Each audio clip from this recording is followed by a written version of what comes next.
நாமெல்லாம் சுவாசிக்க தனித்தனி காற்று கிடையாது.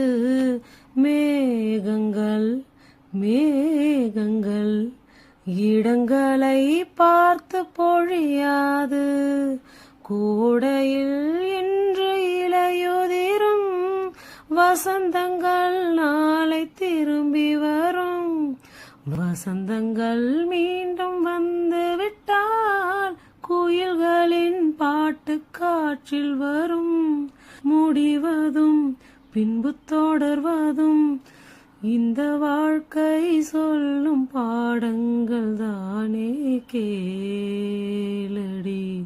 கடவுள் தந்த அழகிய வாழ்வு உலகம் முழுதும் அவனது வீடு. கண்கள் மூடியே